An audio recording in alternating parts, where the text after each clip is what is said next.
It was the kind of winter night that enveloped the world in a blanket of cold and quiet.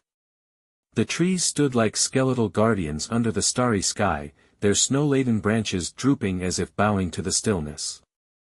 The streets of our small town lay empty, every home softly aglow with the flicker of Christmas lights. The silence wasn't eerie but serene, as if the universe had paused to catch its breath. For a brief moment, the world felt perfect, a fleeting illusion of peace that wrapped around me like a warm coat. I was 12 years old, living with my family in a small, creaky house at the edge of town.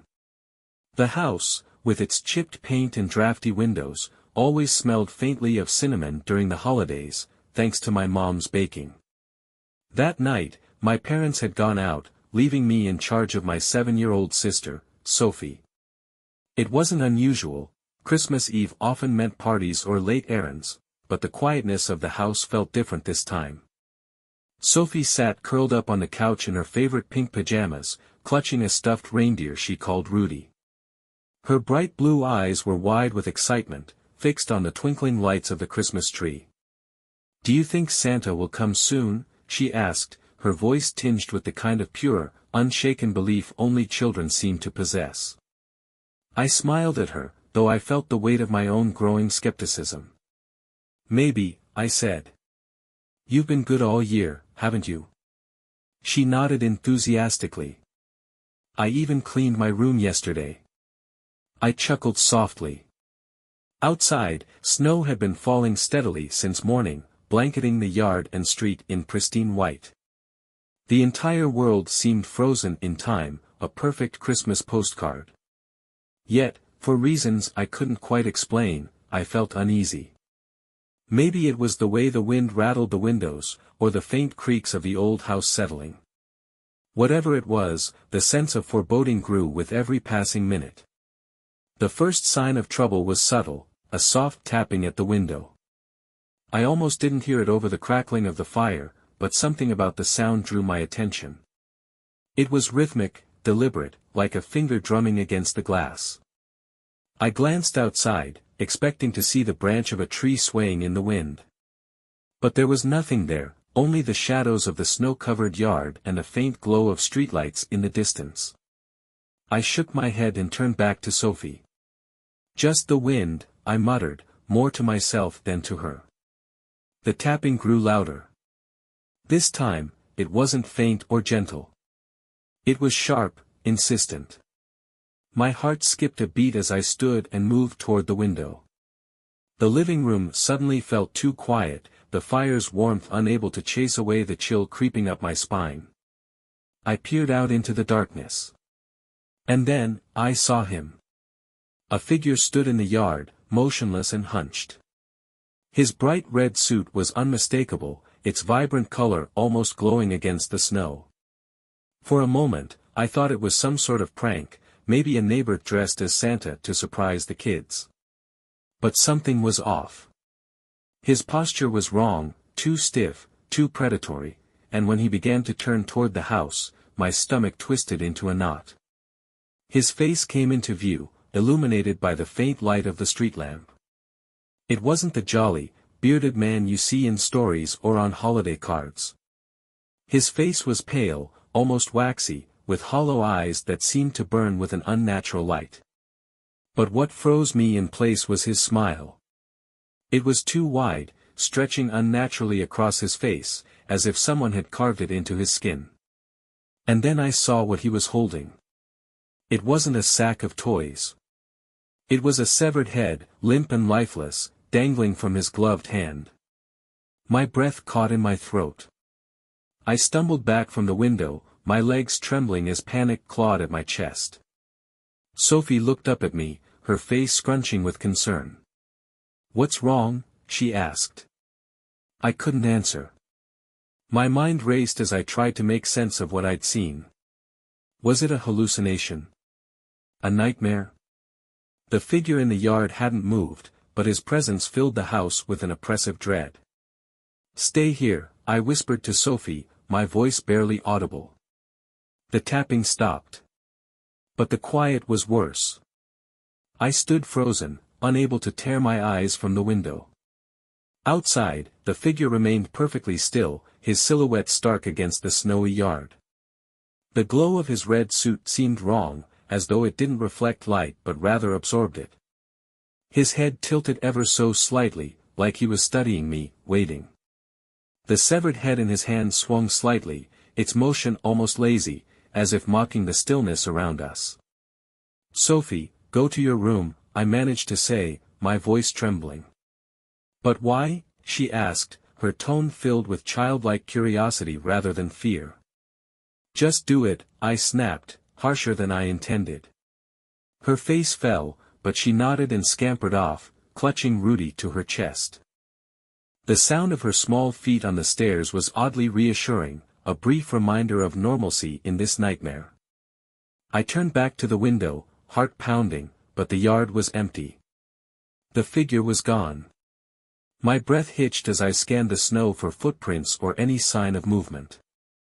Nothing. It was as if he had vanished into thin air. A part of me wanted to believe I had imagined it, that the shadows and the flickering firelight had played tricks on my mind. But deep down, I knew what I had seen. The dread that lingered in the pit of my stomach wasn't something I could shake. I double-checked the lock on the front door, then hurried to the back door to do the same. The old wooden door groaned as I turned the lock, the sound unnervingly loud in the silence. Every creak and groan of the house felt amplified, like it was alive and watching me. Upstairs, Sophie's muffled voice drifted down. She was singing a Christmas carol, her sweet voice a stark contrast to the terror swirling in my chest. I forced myself to take a deep breath. Maybe it was just a prank. Maybe someone thought it would be funny to dress as Santa and scare people on Christmas Eve. That's all it was. It had to be. And then the power went out. The sudden darkness swallowed the room, leaving me disoriented.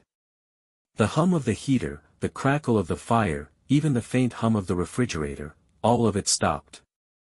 I fumbled for my phone, its dim light barely illuminating the room. The tapping started again.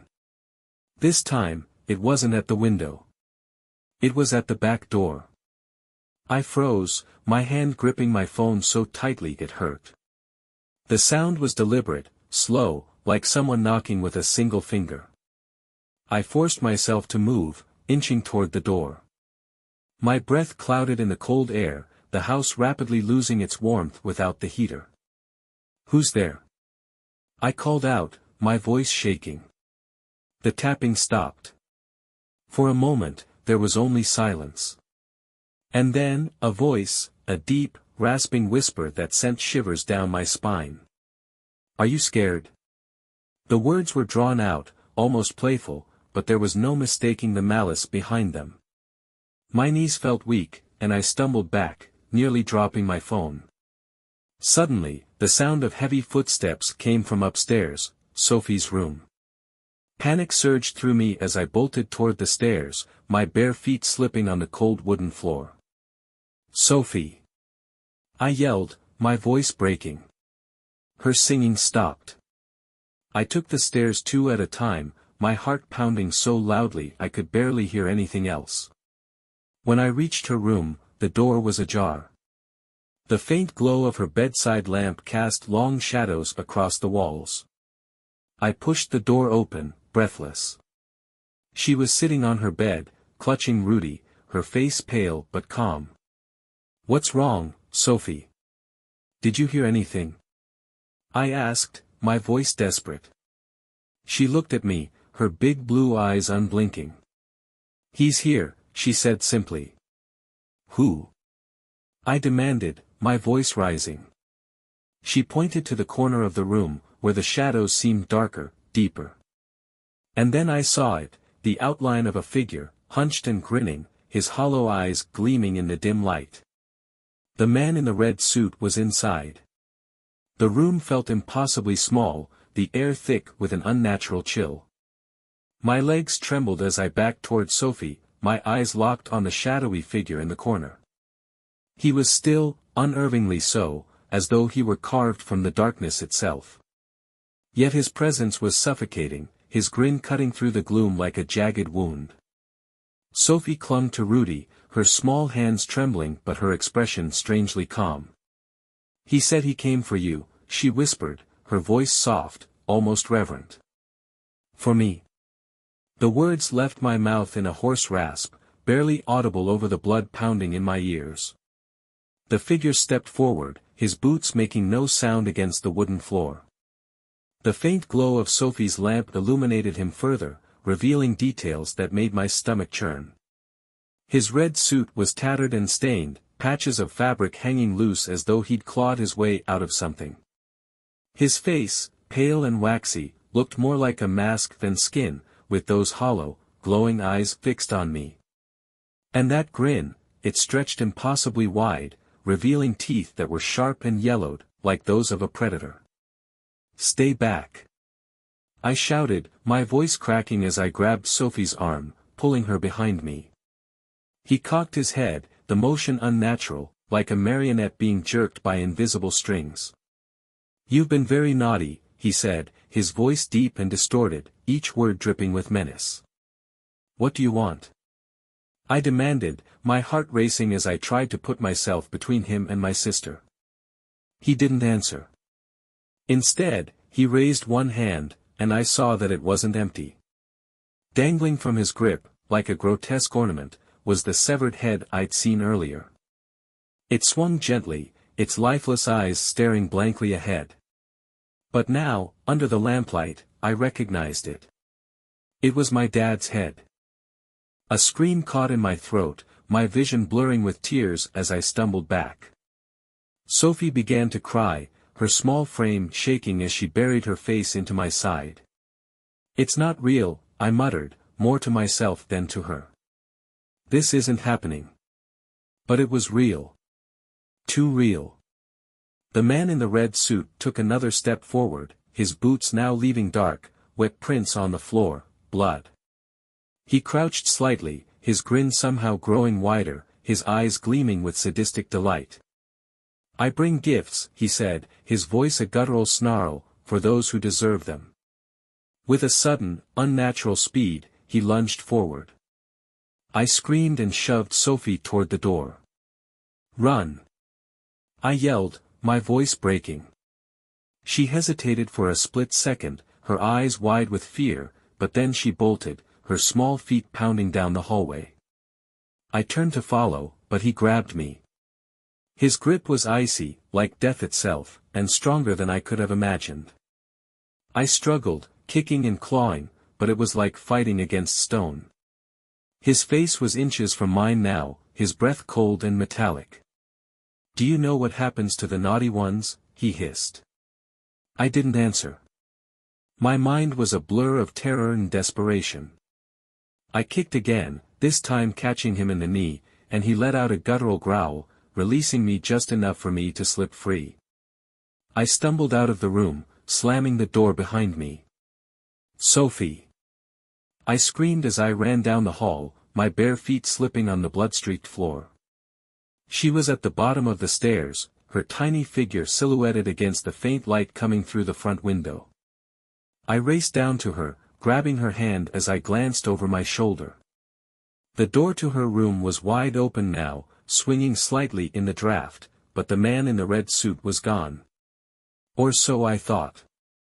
The tapping started again, this time coming from the front door. Sophie whimpered, clutching my hand tightly as we both stared at the door, its old wood rattling with each deliberate knock. "Don't open it," Sophie whispered, her voice barely audible. "I won't," I promised, though my knees felt like they might give out at any moment. The knocking stopped, replaced by a soft creaking sound. My blood turned to ice as I realized the front door was slowly swinging open. And there he was, standing in the doorway, his grin stretching wider than ever, his hollow eyes locking onto mine. He stepped inside, the sound of his boots echoing through the silence. "You can't run," he said, his voice a chilling blend of amusement and menace. "You've already been chosen." I tightened my grip on Sophie's hand and whispered, "Run to the kitchen. Hide." "What about you?" she asked, her voice trembling. "Go!" I shouted, shoving her toward the kitchen. She hesitated for only a moment before obeying, her small figure disappearing into the shadows. I turned back to face him, my chest heaving with fear and rage. "Leave us alone!" I screamed, though my voice cracked under the weight of my terror. He tilted his head again, that horrible smile never wavering. "But where's the fun in that?" he said, taking another step forward. I grabbed the closest thing I could find, a heavy ceramic vase from the hall table, and hurled it at him with all my strength. It shattered against his chest, shards of porcelain raining down onto the floor, but he didn't even flinch. He just laughed. A deep, guttural sound that sent shivers down my spine. And then, he lunged. His lunge was inhumanly fast, a blur of red and white as he closed the distance between us. I dove to the side, barely avoiding his grasp, my shoulder slamming hard against the floor. Pain shot through my arm, but adrenaline drowned it out as I scrambled to my feet. "Come back here, naughty one," he taunted, his voice echoing with an unnatural timbre. I didn't look back. I sprinted toward the kitchen, where Sophie was hiding, my bare feet slipping on the cold tiles as I rounded the corner. "Sophie!" I hissed, my voice urgent but low. She peeked out from beneath the sink, her small face pale and tear-streaked. "Is he gone?" she whispered. "Not yet," I replied, glancing over my shoulder. The doorway loomed like a black hole, empty for now, but I knew he wasn't far behind. "We have to go. Now." She crawled out, clutching Rudy tightly, and I grabbed her hand. My mind raced as I tried to think of a plan. The back door was locked, but it led to the yard, and maybe, just maybe, to safety. "Stay close," I whispered, leading her toward the door. But as I reached for the lock, the kitchen light flickered violently, plunging us into brief darkness. When it came back on, he was there, standing in the doorway, his grin wider than ever. "Going somewhere?" he asked, his voice dripping with mockery. I yanked Sophie behind me, my heart pounding so hard it felt like it might burst. "Stay away from her!" I shouted, my voice trembling but defiant. His laughter filled the room, a low, guttural sound that made my skin crawl. He stepped forward, his boots crunching on the broken shards of a plate I hadn't even noticed was on the floor. "You think you can protect her," he said, tilting his head in that unnerving, puppet-like way. "You can't even protect yourself." Without thinking, I grabbed a kitchen knife from the counter and held it out in front of me. My hands shook, but I tightened my grip, refusing to show weakness. "Try me," I spat, though my voice wavered. For a moment, he simply stared, his hollow eyes boring into mine. Then, slowly, he raised his hand, his long, skeletal fingers pointing directly at me. "Drop it," he commanded, his voice reverberating with an unnatural power. My fingers loosened involuntarily, the knife slipping from my grasp and clattering to the floor. I gasped, my body trembling as I realized I hadn't made the choice, he had. Before I could react, Sophie darted out from behind me. "Leave my sister alone," she screamed, hurling Rudy at him with all the strength her little arms could muster. The stuffed reindeer hit him square in the chest, and for a split second, his grin faltered. His eyes flickered with something, confusion. Amusement. I didn't care. I grabbed Sophie's hand and bolted toward the back door, fumbling with the lock. The door swung open, and we burst into the freezing night, the snow biting at our bare feet. The cold air was a slap to the face, but it was a relief compared to the suffocating terror inside. "Keep running," I urged Sophie as we stumbled through the yard. The snow was deep, slowing us down, but we pushed forward, the sound of his laughter echoing behind us. We reached the neighbor's fence, a rickety wooden barrier separating our yard from theirs. "Climb over," I said, lifting Sophie up. She scrambled to the top, her small hands gripping the splintered wood, and I helped her down on the other side. Just as I began to climb, I felt something cold wrap around my ankle. I screamed, kicking wildly, and turned to see his hand, long and clawed, gripping me like a vice. "You can't escape," he growled, his grin now twisted with fury. Desperation took over. I grabbed a handful of snow and threw it into his face, the icy powder catching him off guard. His grip loosened just enough for me to wrench my leg free and clamber over the fence. We hit the ground running, sprinting through the neighbor's yard and toward the street. Their house was dark, the windows empty and lifeless, but I pounded on the door anyway. "Help! Please, help us!" I screamed, my fists hammering against the wood. No answer. Behind us, the sound of crunching snow grew louder. I turned, and there he was, climbing over the fence with a horrifying grace, his grin still plastered across his pale face. "Run!" I shouted, grabbing Sophie's hand again and dragging her down the street. The snow was falling harder now, thick flakes blurring our vision as we ran. The houses around us seemed distant and cold, their twinkling Christmas lights mocking us with their cheer. I didn't know where we were going. I didn't know if we could escape. But I knew one thing for sure, he wasn't going to stop. And neither were we. The snow fell harder, muffling the world around us.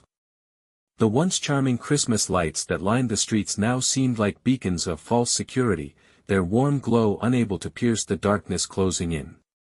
My lungs burned with each breath, the icy air slicing through my chest as I held Sophie's hand tightly, pulling her along. "Where are we going?" she panted, her voice barely audible over the sound of crunching snow beneath our feet. "Somewhere safe," I replied, though I had no idea where that might be. The streets were empty, eerily quiet except for our frantic footsteps. I glanced over my shoulder, half expecting to see him right behind us, his grin stretched wide, his glowing eyes locked onto mine. But there was nothing, just the empty street and the swirling snow. For a moment, I allowed myself to hope that we'd lost him. "Keep going," I urged Sophie, squeezing her hand. We turned a corner, the streetlights flickering ominously above us, and I spotted the church at the end of the block. Its steeple rose into the night sky, a faint halo of light surrounding the cross at its peak. The sight filled me with a fragile sense of hope. "Over there," I said, pulling Sophie toward it. The church door was heavy and cold beneath my hand, but it swung open with a groan. Inside, the air was only slightly warmer, but the silence was almost suffocating. The faint scent of candle wax and pine lingered in the air, remnants of the Christmas Eve service that had ended hours ago. I led Sophie to the front pew, her small body trembling as she clung to me. "We'll be safe here," I whispered, though I wasn't sure if I was trying to convince her or myself. We sat there in silence, the flickering candlelight casting long shadows across the walls. My heart was still racing, my mind replaying the horrifying images of his grin, his hollow eyes, the bloodied head he carried like a twisted trophy. "What was he?" Sophie asked suddenly, her voice small and fragile. I hesitated, unsure how to answer. "I don't know," I admitted. "But he's not Santa. He's something else." She nodded, clutching Rudy tightly to her chest. "Do you think he'll find us?" Before I could respond, the church doors creaked. The sound echoed through the empty sanctuary, freezing the breath in my lungs. "No," I whispered, pulling Sophie closer. The door groaned open wider, and the cold night air swept in, extinguishing the candles in one violent gust. The darkness was immediate and overwhelming, broken only by the faint glow of the Christmas lights outside. "Hello?" I called, my voice shaking. There was no response, only the sound of slow, deliberate footsteps. "Stay here," I whispered to Sophie, rising to my feet. My legs felt like jelly, but I forced myself to move, stepping toward the aisle. The shadows shifted, and then I saw him. He stood at the back of the church, his silhouette framed by the open door. Snow clung to his tattered red suit, and his hollow eyes glowed faintly in the dim light. "You can't hide from me," he said, his voice echoing unnaturally in the vast space. My breath caught in my throat. I stumbled back, my hands searching for anything I could use to defend us. My fingers found the heavy brass candlestick on the altar, and I gripped it tightly. "You're not welcome here," I said, trying to sound braver than I felt. He laughed, the sound reverberating through the church, shaking the very walls. "Oh, but I am," he said, stepping forward. "You invited me when you opened the door." I raised the candlestick, my hands trembling. "Stay back." He didn't stop. His grin widened as he moved closer, his footsteps slow and deliberate, the sound of his boots echoing ominously. Behind me, Sophie whimpered, and I knew I couldn't let him get to her. Summoning every ounce of courage I had, I swung the candlestick as hard as I could. It connected with his shoulder, the impact sending a shockwave up my arm. But he didn't flinch. Instead, he tilted his head, that eerie grin never fading. "Is that all you've got?" he mocked. Panic surged through me as he reached out, his icy hand brushing against my arm. I yanked away, retreating toward Sophie. "You can't win," he said, his voice a low growl. "You've been naughty. And naughty children always pay the price." As he stepped closer, the church's bells began to toll, their deep chimes echoing through the air. For a moment, he paused, his eyes narrowing as he glanced toward the steeple. I didn't waste the opportunity. Grabbing Sophie's hand, I bolted toward the side door, my heart pounding as the bells continued to ring. We burst out into the cold night, the snow blinding us as we stumbled away from the church. Behind us, his laughter echoed, a chilling reminder that this wasn't over. Not yet. The cold was relentless, biting into our skin as we ran through the snow-covered streets. The world around us seemed desolate, as if the town itself had fallen into a deep slumber, unaware of the nightmare unfolding within its borders. Every sound, our labored breaths, the crunch of snow beneath our feet, the faint jingle of distant wind chimes, felt amplified in the eerie silence. I tightened my grip on Sophie's hand, her small fingers icy in my grasp. "Keep moving," I urged, my voice trembling. "We have to find help." Her eyes, wide with fear, darted back toward the church. "What if he follows us?" "He won't," I lied, though the truth sat heavy in my chest. I didn't know if we could outrun him. We turned onto Main Street, the heart of our small town.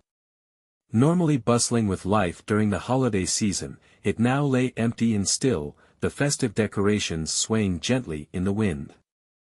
Strings of multicolored lights adorned the lampposts, and garlands hung across storefronts, their cheerful appearance a stark contrast to the terror chasing us. Ahead, the diner's neon sign flickered weakly, its usual warm glow struggling against the encroaching darkness. "There," I said, pointing. "Maybe someone's inside." We pushed through the snow toward the diner, my legs burning with exhaustion. When we reached the door, I pressed my face against the glass, peering inside. The place was dimly lit, the tables empty, but a faint hum from the jukebox echoed in the stillness. I hesitated, my hand hovering over the door handle. Something about the scene felt off. "Is anyone there?" Sophie asked, her voice barely a whisper. "I don't know," I replied, scanning the interior again. Then I spotted it, a trail of red leading across the tiled floor, smeared as though something had been dragged. My stomach turned. "Stay behind me," I said, pushing the door open cautiously. The bell above the door jingled, the sound sharp and jarring in the silence. The air inside was stale, heavy with the faint scent of grease and something metallic. We stepped inside, the warmth of the diner offering little comfort. I moved carefully, following the trail of red toward the counter. "Hello?" I called, my voice echoing unnaturally. No answer. I rounded the counter, and my breath caught in my throat. Lying on the floor was the diner's cook, his body twisted at an unnatural angle. His eyes stared blankly at the ceiling, and his chest was stained with dark, congealed blood. Sophie gasped, clutching my arm. "Is he?" "Yes," I whispered, pulling her back. "We need to leave." But before we could turn, the jukebox crackled to life, the sudden burst of sound making us jump. A distorted version of "Santa Claus is Coming to Town" began to play, the cheery tune warped and sinister.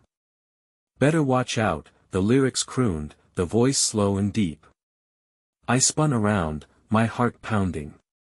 He was here. I knew it. "Sophie," I said, keeping my voice steady, "we have to go. Now." She nodded, her face pale as I led her toward the door. But just as we reached it, the jukebox went silent, the abrupt quiet even more terrifying. The bell above the door jingled again. I froze, turning slowly.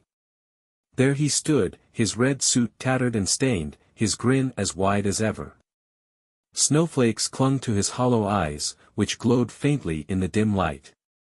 "You've been very naughty," he said, his voice dripping with malice. I backed up, shielding Sophie with my body. "Stay away from us," I said, though my voice cracked. He tilted his head, his grin never faltering. "You can run," he said, "but you can't hide." Without warning, he lunged. I grabbed a chair and swung it at him, the force knocking him back momentarily. "Go, Sophie!"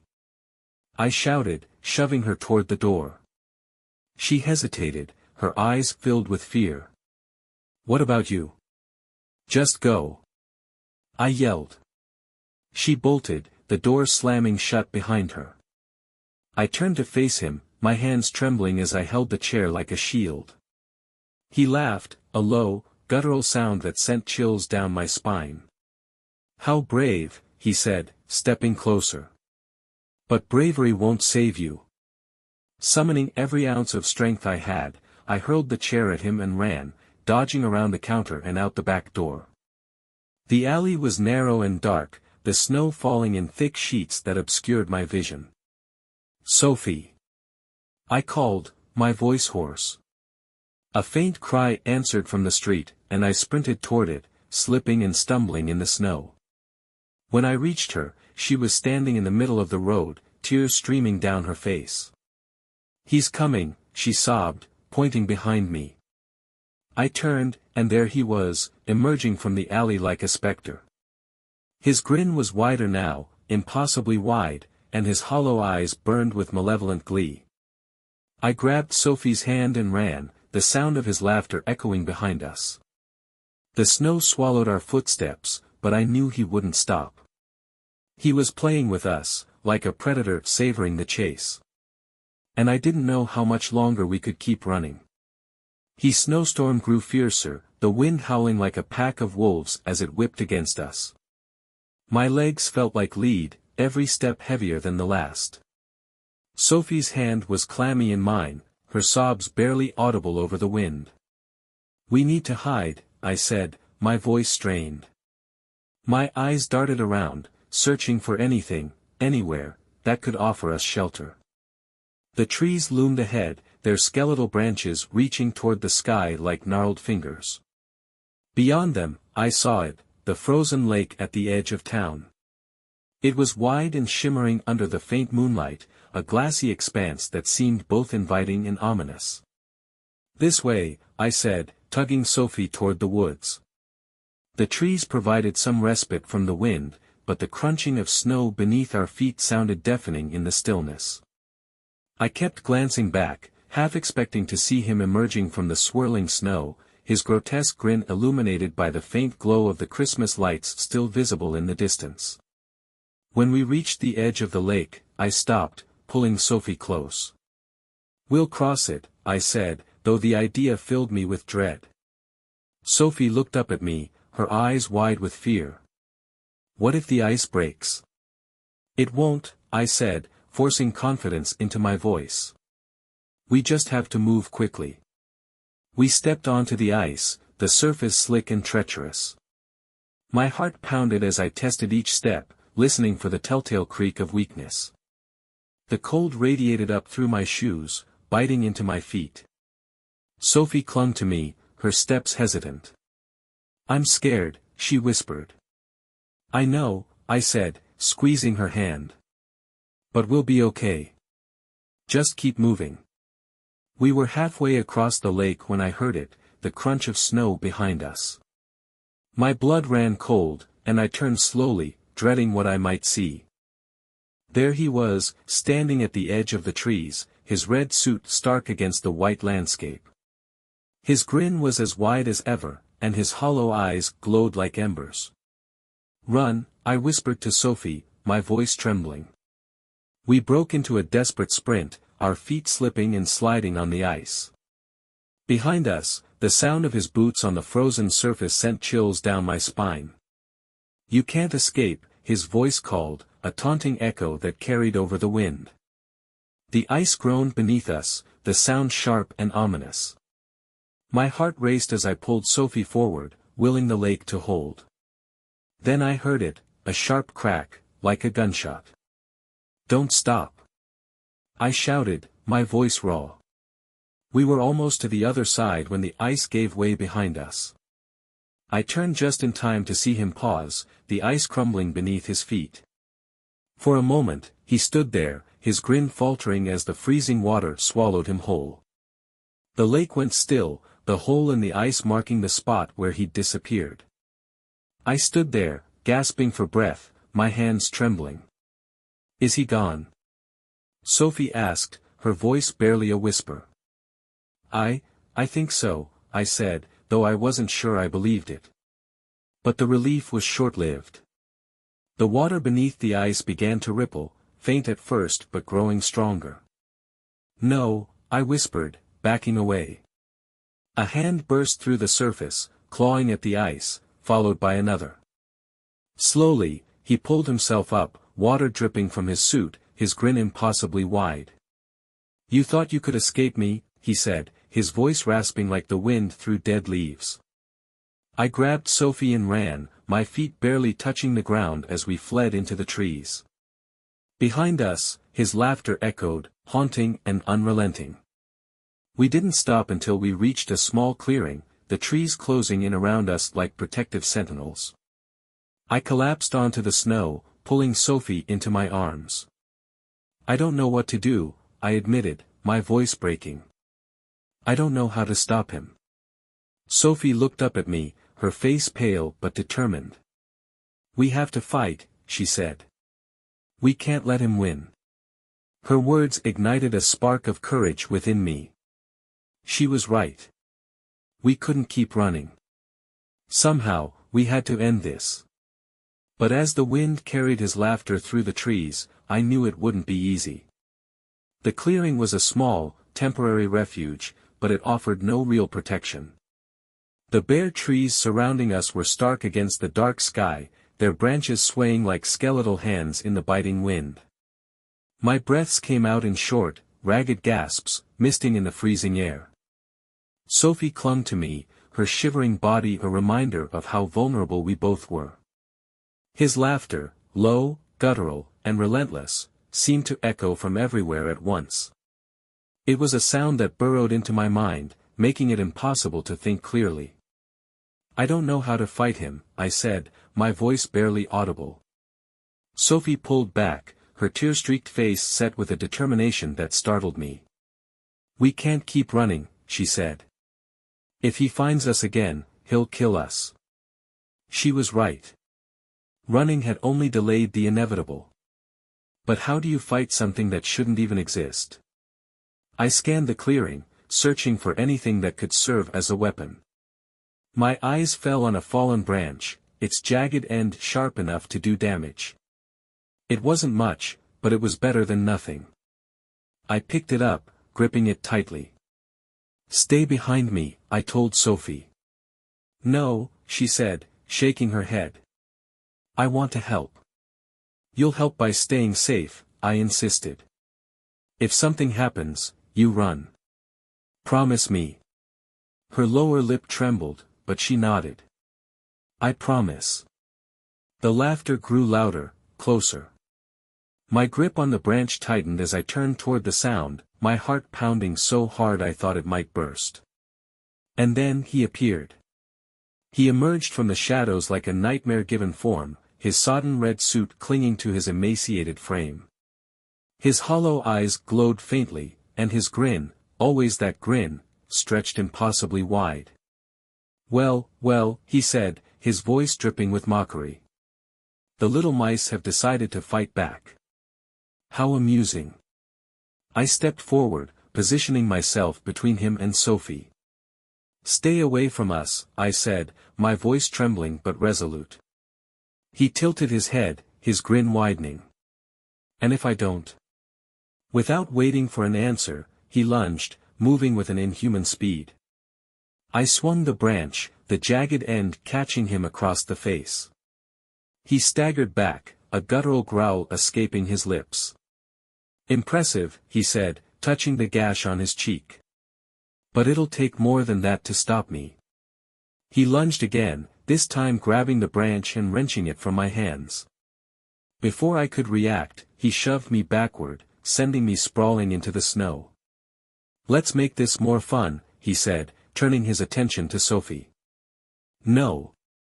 I screamed, scrambling to my feet. But Sophie didn't run. She stood her ground, her small hands clutching a rock she must have picked up from the ground. With a cry, she hurled it at him, hitting him square in the forehead. He snarled, more annoyed than hurt, and took a step toward her. That's when I saw it, a glimmer of vulnerability. For the first time, his grin faltered, if only for a moment. "Over here!"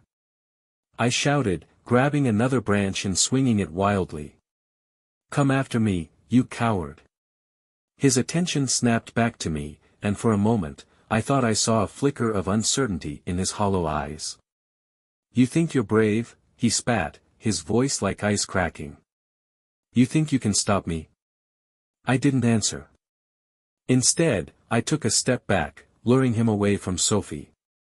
He followed, his movements slow and deliberate, like a predator savoring the hunt. I kept retreating, leading him deeper into the woods, away from my sister. And then, I ran. I sprinted through the trees, the snow blinding me as it whipped against my face. I didn't know where I was going, I only knew I had to keep him away from Sophie. Behind me, I heard his laughter again, but it was different now, angrier, more desperate. "Run all you like," he called. "You can't escape me." But as I ran, an idea began to form. If I could lure him to the lake again, maybe, just maybe, I could trap him beneath the ice for good. It was a slim chance, but it was all I had. I changed direction, heading back toward the frozen expanse. The cold stung my lungs, and my legs screamed in protest, but I didn't stop. When I reached the lake, I turned to face him. He was there, just a few feet away, his grin wider than ever. "Nowhere left to run," he said, taking a step forward. I backed onto the ice, my heart pounding. "Come and get me," I said, my voice shaking. He lunged, and I ran, leading him toward the center of the lake. The ice groaned beneath our weight, the sound like a warning. When I reached the spot where the ice had broken before, I stopped, turning to face him. "Let's finish this," I said, trying to sound braver than I felt. He grinned, taking another step forward. And then the ice gave way. For a moment, everything seemed to freeze, the world, time, even him. And then he plunged into the icy water, his grin finally vanishing as he sank beneath the surface. I collapsed onto the ice, gasping for breath. It was over. Or so I thought. Because as the lake grew still, I heard it again. The laughter. Faint, but unmistakable. I didn't wait to see if he would resurface. The faint echo of his laughter was enough to send a chill through my entire body, colder than the ice beneath me. Scrambling to my feet, I stumbled toward the shore, every step a battle against the slick surface and the paralyzing fear gripping my chest. When I reached solid ground, I turned briefly, my eyes scanning the lake. The hole in the ice where he had fallen was still there, dark and ominous, but nothing moved. No ripples, no hands clawing their way back up, just silence. "Sophie," I whispered, panic surging anew. I'd left her behind, alone in the woods. Ignoring the pain in my legs and the biting wind, I sprinted back toward the clearing where I'd last seen her. The snow seemed deeper now, my footsteps sinking into the drifts as I pushed forward. "Sophie!" I called, my voice hoarse. "Sophie, where are you?" The woods felt different, darker, quieter. The trees seemed to close in around me, their branches twisting and gnarled, as though they were alive. The air was heavy, filled with a strange, oppressive stillness that made it hard to breathe. And then I heard it. A whisper. At first, I thought it was the wind, but as I stopped and strained to listen, I realized it was something else. A soft, insistent murmuring, like voices speaking just out of reach. "Sophie." I called again, my voice trembling. The whispers grew louder, weaving through the trees and circling around me. They weren't words, not exactly, but they carried a weight, a dark promise that made my skin crawl. I moved faster, my heart pounding. The clearing was just ahead, but when I reached it, it was empty. "Sophie!" I shouted, spinning in circles, desperate to see her. The whispers swirled, rising to a fever pitch, and then they stopped. "She's safe," a voice said. I froze. The voice was deep, cold, and unfamiliar, but it came from everywhere and nowhere at once. "Who's there?" I demanded, clutching the jagged branch I'd picked up again during my frantic search. "You've seen him," the voice continued, ignoring my question. "You've faced him. Who are you?" I repeated, my voice shaking. The trees seemed to shift, their branches parting to reveal a figure standing at the edge of the clearing. He was tall and cloaked in shadows, his features obscured by the darkness. But his presence was undeniable, heavy and commanding. "He cannot be defeated by mortal means," the figure said. "But he can be stopped." "Stopped?" I echoed, clutching the branch tighter. "How?" The figure stepped closer, and as he did, the air around him grew colder. "You've already begun. You've lured him to the lake, where the ice holds power over him. He is bound to it now, but not for long." "Why not?" I asked, my voice barely above a whisper. "Because his hate is stronger than the ice," the figure said. "Stronger than the bonds that hold him. If you wish to protect the girl, you must act quickly." I took a step forward, desperate for answers. "What do I have to do?" The figure extended a hand, and something appeared in his palm, a small, glimmering shard of ice that seemed to pulse with an inner light. "This," he said, holding it out to me. "Plunge it into his heart. Only then will he be truly bound." I hesitated, reaching out slowly. The shard was cold, so cold it burned, but I didn't let go. "Where is Sophie?" I asked again, my voice steadier now. "She is near," the figure said. "But he will find her soon if you do not act." Before I could say another word, the figure dissolved into the shadows, leaving me alone in the clearing. I clutched the shard tightly, its cold seeping into my skin, and turned back toward the lake. If this was the only way to stop him, then I had no choice. I had to face him again. For Sophie. For both of us. The whispers began again as I moved through the woods, but this time, they didn't scare me. They guided me, leading me back to the frozen expanse where the nightmare had begun. When I reached the lake, the surface was still, but the air was different, charged, electric. I stepped onto the ice, the shard in my hand pulsing like a heartbeat. And then I heard it. The laughter. It was faint at first, but it grew louder with every step I took, echoing across the frozen expanse. "I'm not afraid of you," I whispered, more to myself than to him. But as his form began to rise from the shattered ice, his grin wide and menacing, I realized the fear was still there. I just had to push through it. Because this time, I wasn't running. The laughter swirled around me like a bitter wind, sharp and taunting. It wasn't just a sound, it was a presence, filling the air with malice so thick I could almost feel it pressing against my chest. I tightened my grip on the shard of ice, its cold bite grounding me as I faced the figure rising from the shattered hole in the lake. He emerged slowly, his sodden red suit clinging to his gaunt frame, his hollow eyes fixed on me. Water streamed from his body, pooling on the ice beneath his feet, but he moved as if the cold meant nothing to him. His grin stretched wider as he stepped closer, the jagged edges of his teeth glinting in the faint moonlight. "You came back," he said, his voice low and guttural, like the groan of a distant avalanche. "How brave! How foolish!" I swallowed hard, forcing myself to stand my ground.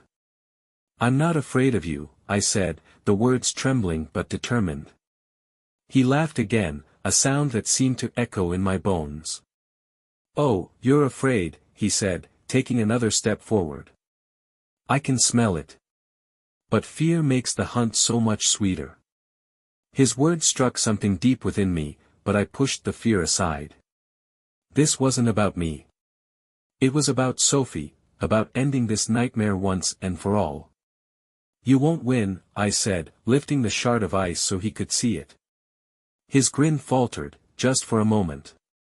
"Ah," he said, his tone shifting to something colder, more calculating.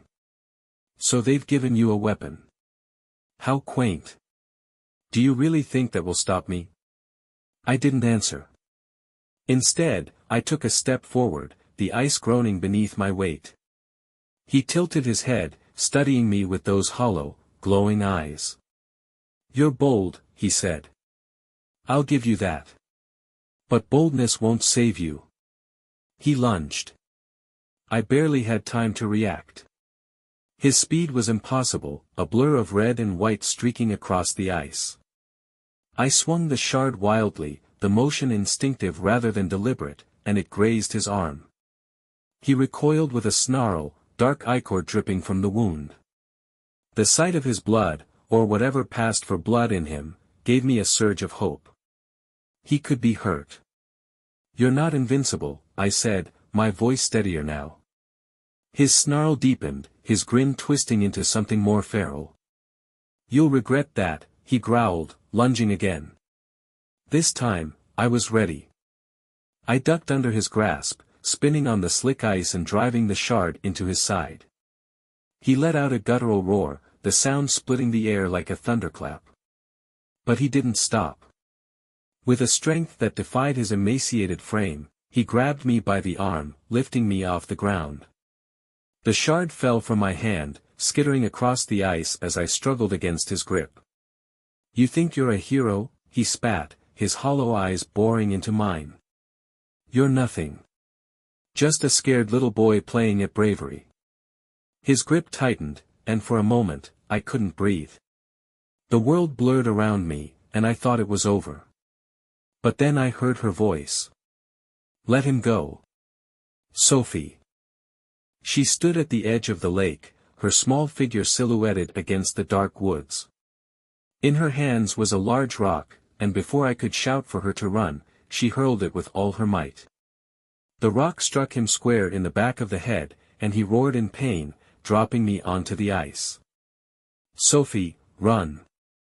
I shouted, scrambling to my feet. But she didn't run. She darted onto the ice, her eyes fixed on the shard lying just a few feet away. "Sophie, no." She reached the shard and grabbed it, her small hands trembling as she held it out in front of her. "Come and get me," she shouted, her voice defiant. He turned toward her, his grin returning. "Such fire," he said, his tone almost admiring. "I'll enjoy snuffing it out." He moved toward her, but I wasn't going to let him reach her. I charged, slamming into him with all my weight. The impact sent us both sprawling onto the ice, the cold searing through my clothes. "Sophie, now!" I shouted. She hesitated, the shard glinting in her hands. "Do it!" I yelled. With a cry, she ran forward, plunging the shard into his chest. The effect was immediate. He froze, his body rigid as the shard began to glow, brighter and brighter until it was almost blinding. His grin twisted into a grimace, and for the first time, I saw fear in his hollow eyes. "No," he roared, his voice a mixture of anger and desperation. "This isn't over."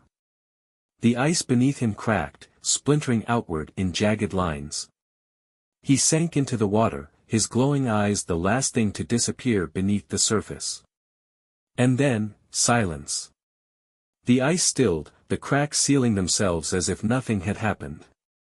The shard was gone, dissolved into the water along with him. I collapsed onto the ice, gasping for breath. Sophie dropped to her knees beside me, her face pale but determined. "Is it over?" she asked, her voice barely above a whisper. I looked at the lake, the surface smooth and unbroken, and nodded. "I think so." But even as I said the words, a part of me couldn't shake the feeling that this wasn't the end. The lake was eerily quiet. The air, though bitterly cold, carried a strange calm. It felt wrong, too still, too perfect, like the world itself was holding its breath. Sophie and I stayed on the ice for a moment longer, neither of us daring to move or speak, as if breaking the silence might undo whatever had just happened. When I finally found the strength to stand, I pulled Sophie to her feet, holding her hand tightly. "We have to go," I said, my voice hoarse from shouting. Her eyes searched mine, wide and uncertain. "Is he really gone?" I glanced back at the lake, its surface smooth and unbroken. The glowing eyes that had haunted me moments ago were nowhere to be seen, and the shard that had burned with otherworldly power was gone, leaving no trace. "I think so," I said, though the words felt hollow. Together, we stumbled off the ice and into the woods. The snow crunched beneath our feet, and the trees loomed around us, their shadows long and twisted. But the whispers were gone. Whatever force had guided me earlier had vanished, leaving only the sound of our labored breathing and the occasional snap of a branch underfoot. As we reached the edge of the forest, the lights of our neighborhood came into view. Warm and inviting, they should have brought a sense of relief, but instead, I felt a knot tightening in my stomach. The sight of our house, its familiar silhouette against the dark sky, brought back the memories of everything that had happened.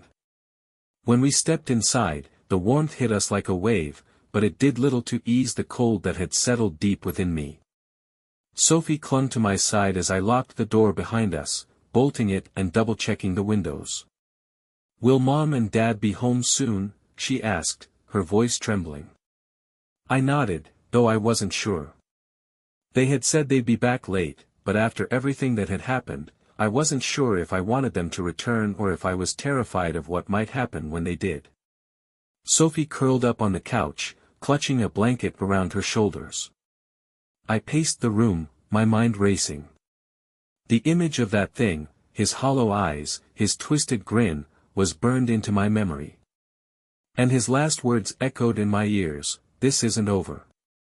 I shook my head, trying to push the thought away. He was gone. He had to be. The hours dragged by, each second feeling like an eternity. The clock on the wall ticked steadily, a rhythmic reminder of the passage of time. I checked my phone, no messages from my parents. Sophie had fallen asleep on the couch, her small body rising and falling with each breath. I sat beside her, my gaze fixed on the window.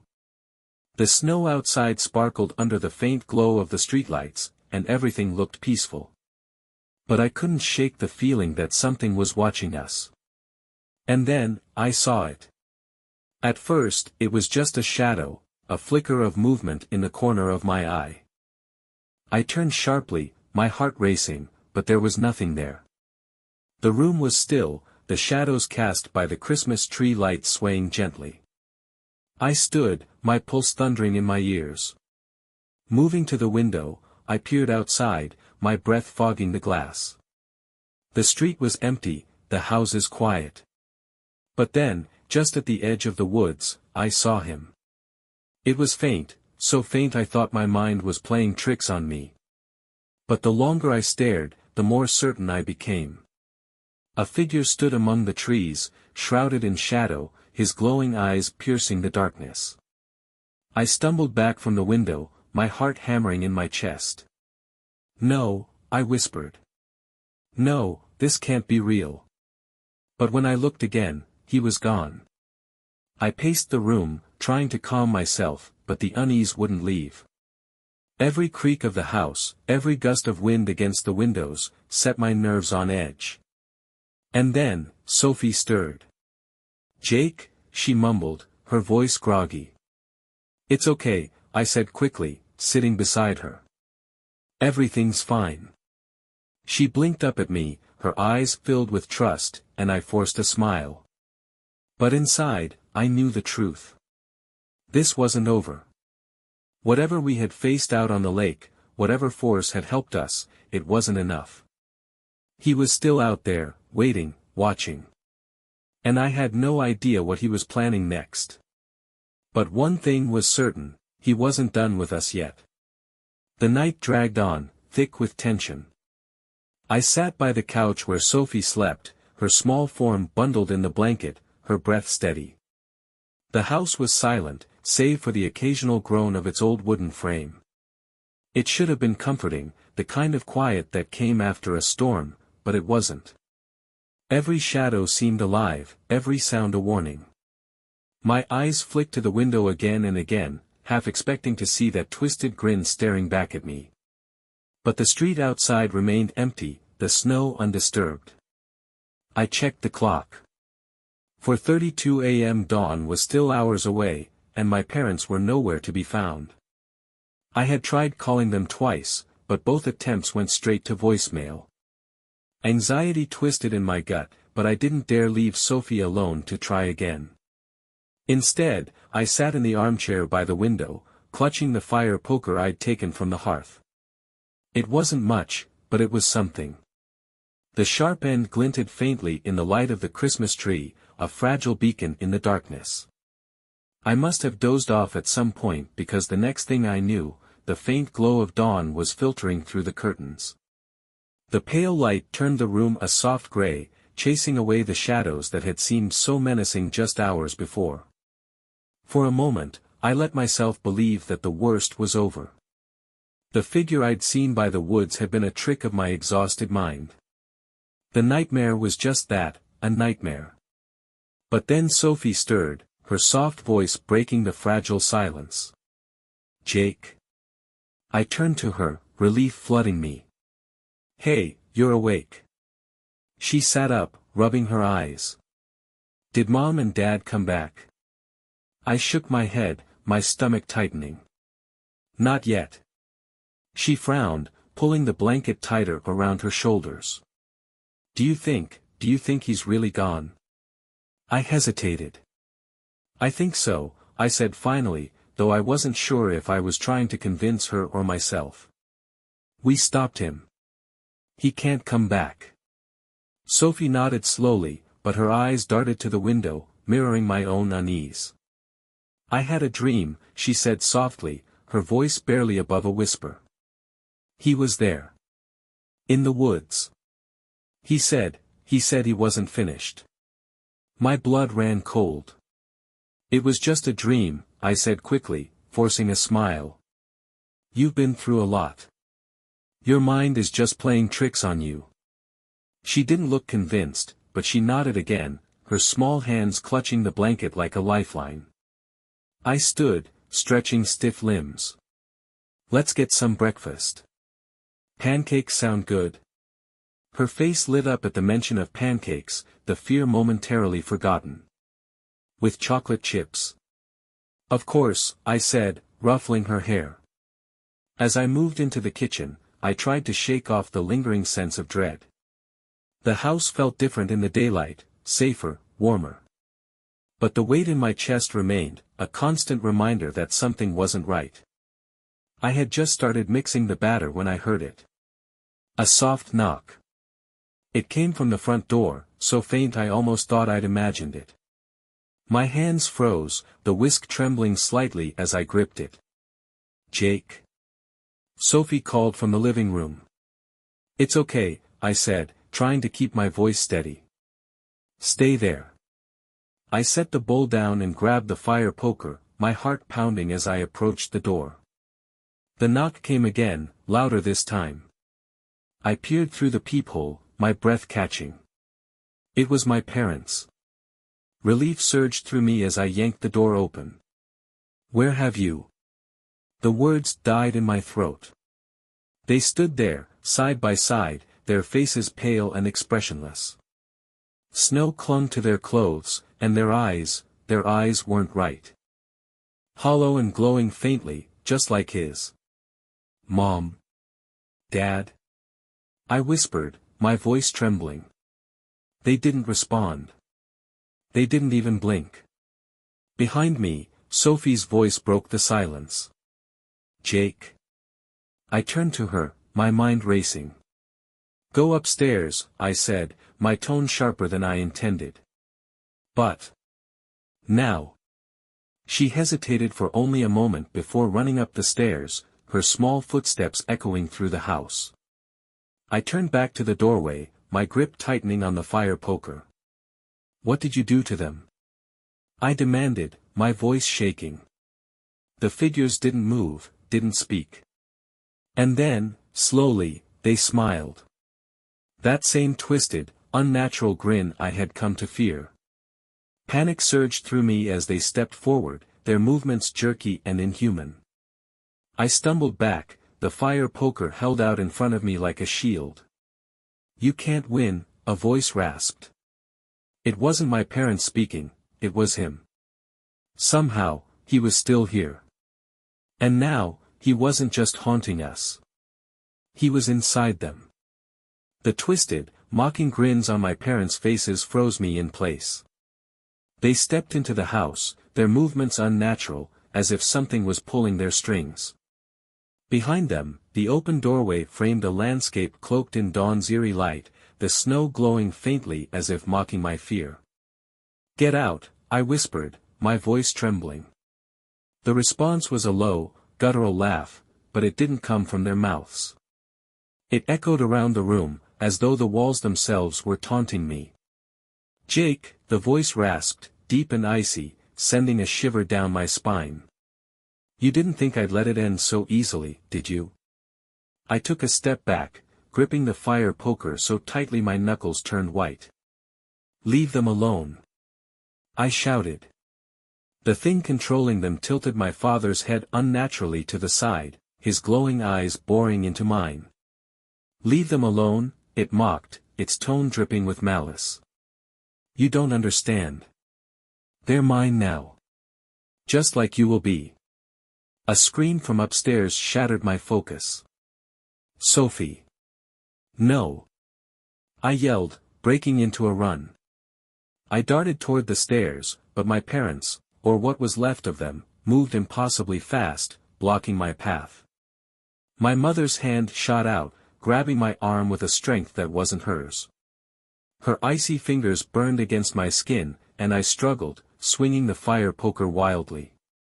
The sharp end struck her shoulder, and for a moment, she faltered.